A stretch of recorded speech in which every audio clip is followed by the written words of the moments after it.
Welcome to Gone in 60 Seconds. We're here today with the ISUZU D-Max, and this is a new truck. We're going to take a look inside, take a look outside, and I'll tell you what it's like to drive, and of course, if you should buy one. Please do like and subscribe to see more videos like this one.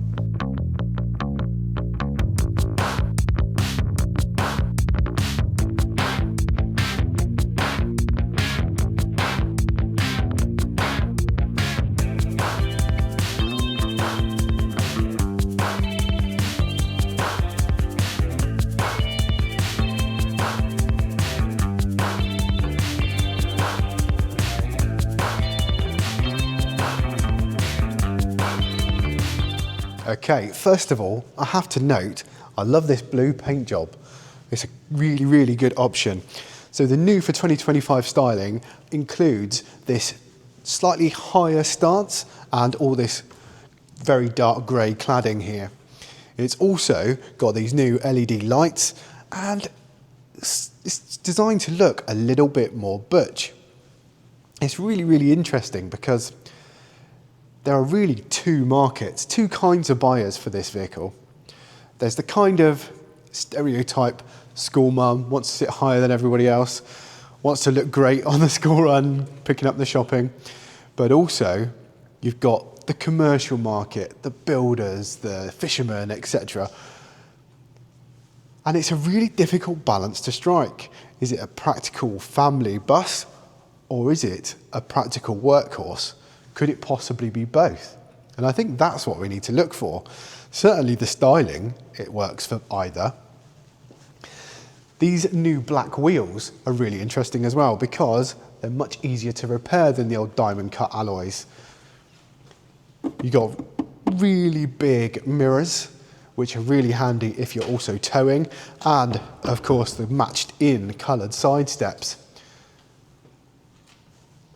This version has also got the roof rails, and of course it's a double cab, but this also has the optional canopy, making it more van-like. Was it a giant estate car? Some people would say that that removes a little bit of practicality because you can't quite stack things in as high, but then others would say that it's more practical because it keeps everything dry, doesn't it? If you come around the back, you've got these lights, which I think look a little bit like something from a Power Rangers movie, the way they jut out and they're angled. They look really, really smart. You've also got a tow bar here. You can tow up to 3.5 tons on this. And here's the styling. See, this is the V-Cross model. And this, I think this would look nicer if it was embossed, actually, rather than a sticker. But while we're here, we'll have a look in the load space. So this one is carpeted, and it's like 1.5 meters squared if it weren't for the wheel arches in here. Now, I'm not sure about the carpet, but it is of course optional. This one is Velcroed down, so you've got a choice whether you have it in there.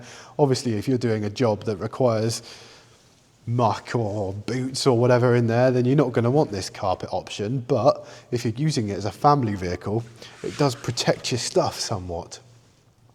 You could even sleep in there, couldn't you? If you put a mattress in there, it's big enough. I mean, even Adam fits in there. But again, this is an option, and of course you can remove it. If you don't have this, you can get the electric load cover, which goes across the middle, and you can get all kinds of fancy bars on the back as well for lots of different uses. There's also a little safety handle there, so if you do get stuck in there, you can get out. What do you think about the styling? I must admit, I think it looks really, really good. It definitely looks the part. Should we have a look inside? Right, here in the back. Well. So you've got these leather seats, ISOFIX either side, so it's good for your car seats. And do you know what? It's not the biggest, and you're sat really, really upright. I wouldn't say there's masses of leg room, but there is tons of headroom. You've got pockets on the back of the seats, your vents here, and there's like a little USB port in the back there as well. The transmission tunnel on the bottom isn't massive, So it's not terrible for your middle seat passenger, although you do sit very slightly higher than the people either side. If you've got 3 children or whatever, it's absolutely no problem at all.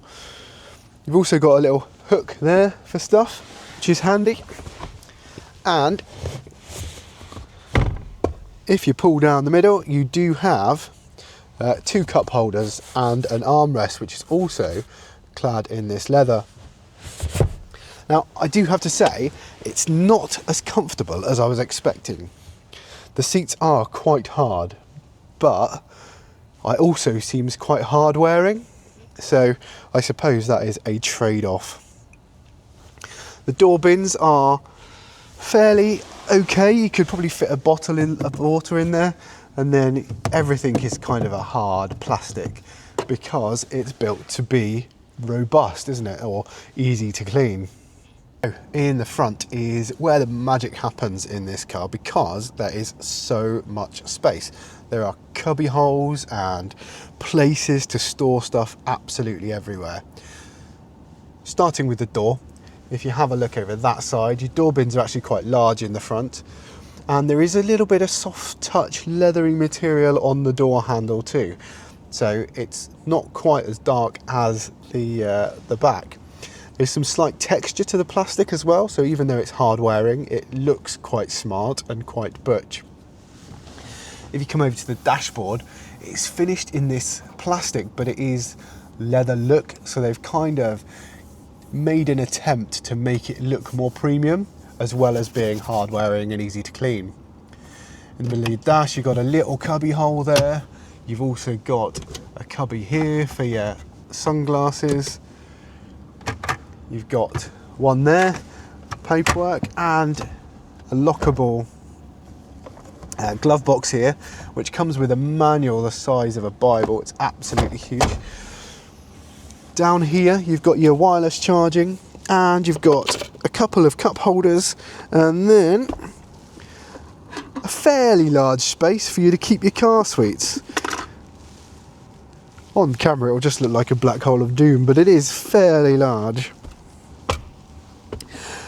A manual handbrake, and in the middle here you have your gear selection tool, because this is the automatic version, and here you've also got heated seats and your 4-wheel drive selector and your terrain modes. Real buttons for your climate control, we like those, so not everything is hidden within the screen. Nice and simple to adjust your temperature and turn your blowers up and down, etc. So that is a real nice touch. In this model, you do have an upgraded infotainment system also. So you've got a nice touchscreen that is fairly intuitive to use. You've also got wireless Android Auto and Apple CarPlay. On your home screen, you've got a clock and you've got images to show you your angle, etc., to make it quite easy to see how you're maneuvering. Touch buttons across the bottom. You get a reassuring beep when you touch them, which is handy because they are just touching, there's no haptics or anything.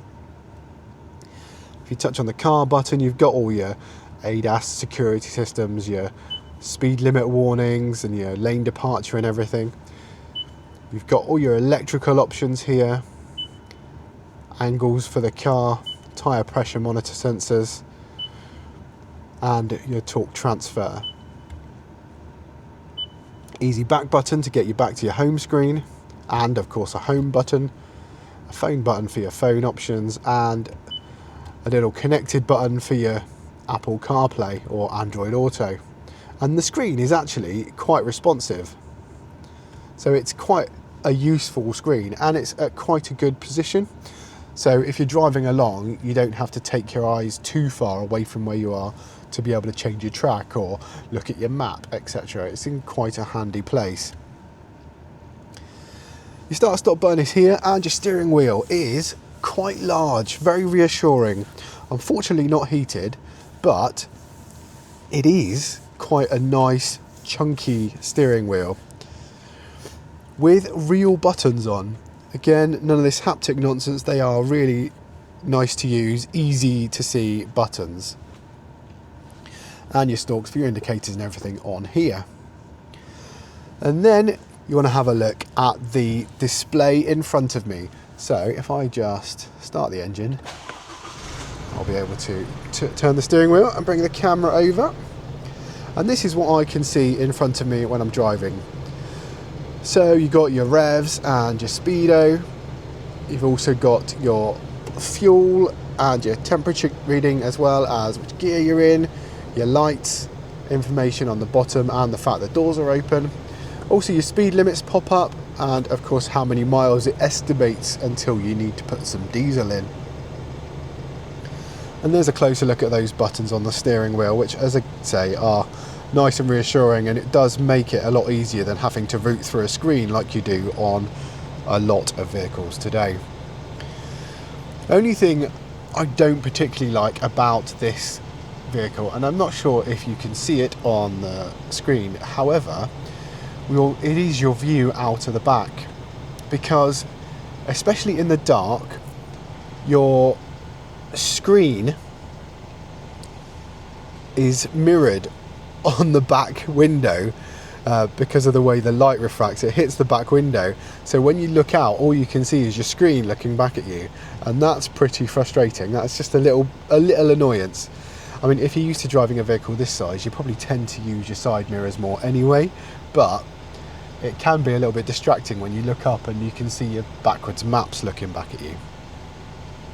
Otherwise, your view out the front here is good because you've got great big windscreen and absolutely huge mirrors. So to see around you is no problem.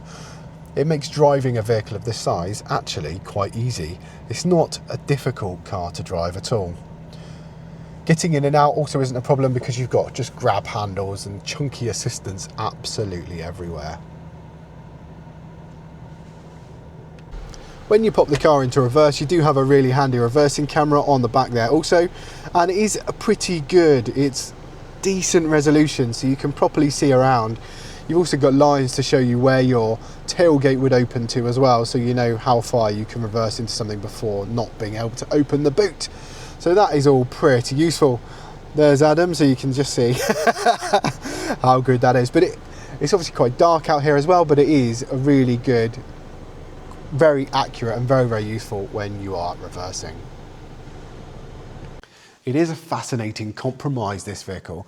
Certainly with this canopy on it, it's great for camping or going away with the family because you can sleep in it.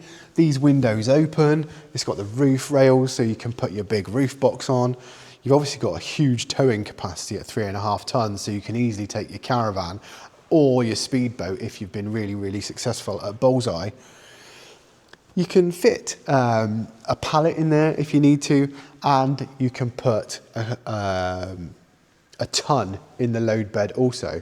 So it is really, really utilitarian. There is an awful lot you can do with it. You can also, as we've already said, take all this off. You can take the canopy off and you can buy another one. So if you're using it for a few weeks for work and you want to just put the cover on it and use it for all your dirty stuff and then get home and then use it for the family, you can switch it out. So it is quite utilitarian. It is quite a good option if you wear multiple hats. The big question, of course, is whether it does either well enough, but it does do a bit of both. It's got its feet in both camps.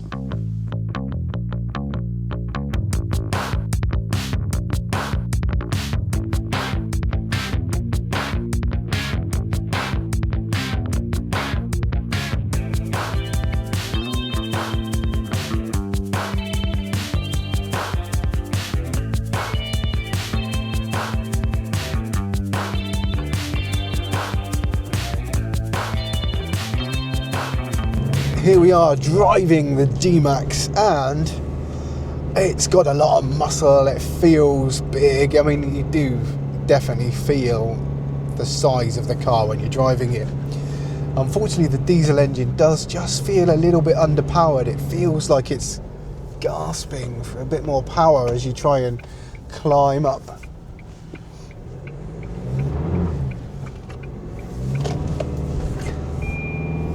That was entertaining, wasn't it? Had a little bit of fun there trying to get some traction as we pulled away from the junction, but it's obviously big chunky wheels looking for lots of grip, and there isn't a lot of grip on these roads because it has been a little bit rubbish weather-wise today. However, it is interesting because it does give you a feel, and it does show you that this car does struggle a little bit with this power.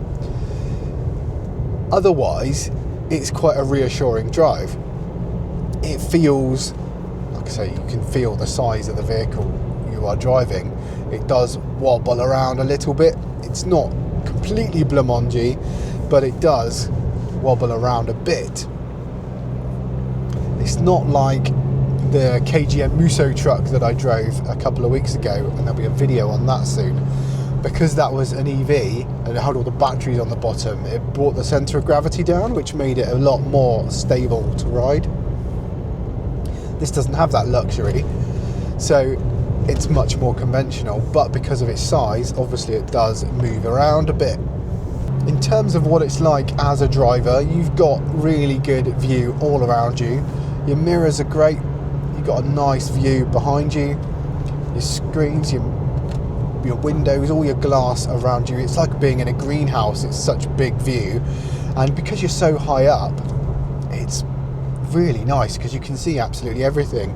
I suppose my only grumble would be out of the back, because you are that much higher up. You can only pretty much see like just the roofs of most cars behind you, and sometimes it's actually difficult to see the car behind you if they're a little bit close. So that would be my only grumble. But then you're also looking back out of 3 panes of glass, because you've got the one on the back of the double cab, then the one on the back of the canopy, and then the one on the boot canopy as well. So you've got this very slightly distorted view. And at night you do get a reflection of the screen here in your view, which is a bit of a pain. This car does have all of the safety systems you would expect from a modern car. So you've got all your ADAS, you've got your lane keeping assistant, you've got your little assistant that beeps at you and shouts at you if you attempt to go over the speed limit, and that beep to tell you when the speed limit changes. All of that jazz, which makes it a very, very safe family car. 5 stars on Euro NCAP actually, so it is a nice reassuring place to take your children out for a drive. Of course, this absolutely has the benefit that if you need to go off-road, you can. You've got your 4-wheel drive, you've got your transfers, you've got your terrain modes. It can wade through 800 mil of water, so it's pretty capable off-road as well. So if you live in the sticks, if you live on a farm or something, this is actually a very compelling choice, especially for the price, because it is a lot cheaper. It's a lot cheaper than an equivalent Ford Ranger or a VW Amarok.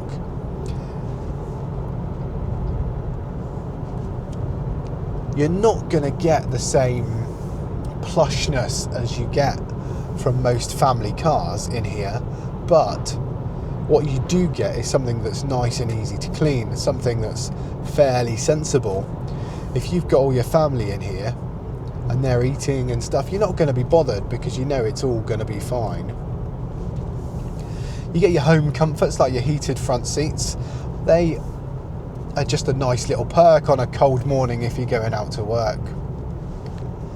Now, the elephant in the room with the double cab is that if you buy it for work, it's still classed as a car. It's still classed as a family car for tax purposes.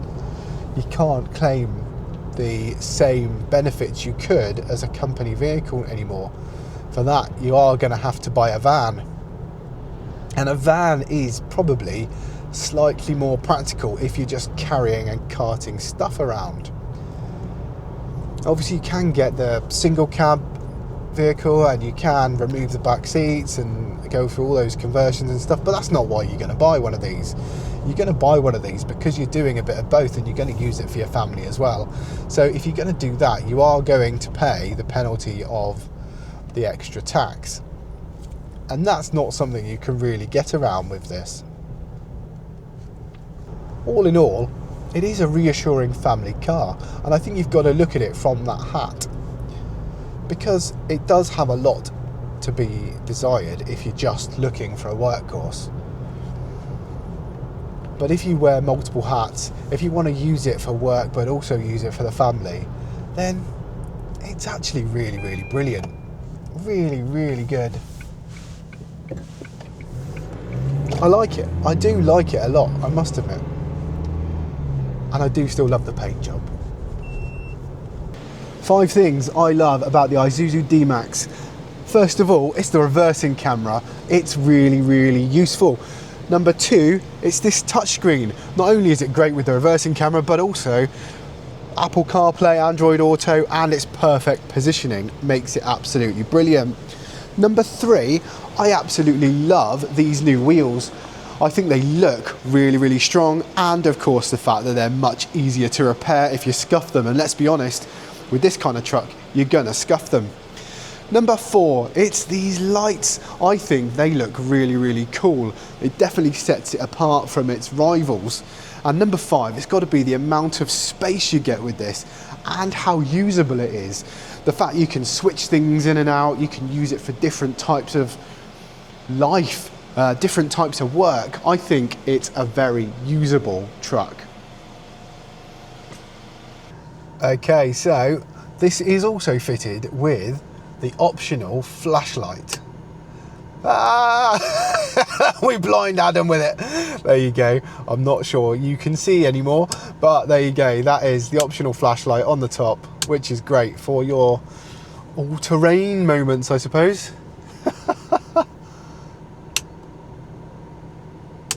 It's very bright, isn't it? Right, it's cheat sheet time. So we're going to tell you some facts and numbers about this.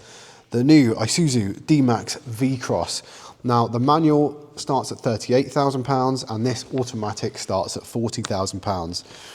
Comes with the rough terrain mode, the new 7-inch display that we've talked about, the dark grey exterior cladding that we have seen, these 18-inch tough style grey alloys, again, much easier to repair than the old ones. Keyless entry, push button start system, the new leather upholstery, and the heated front seats, and the dual climate is also really, really useful. Wireless CarPlay, wireless Android Auto, USB-C ports, 8 speakers. It's not the greatest in the world, but it is a decent sound system. It's not terrible. Front and rear parking sensors and the camera that we've also shown you. You also get the rear differential lock and the advanced driver assist package. So there's quite a lot included for your money. Definitely get a lot of car for your pounds.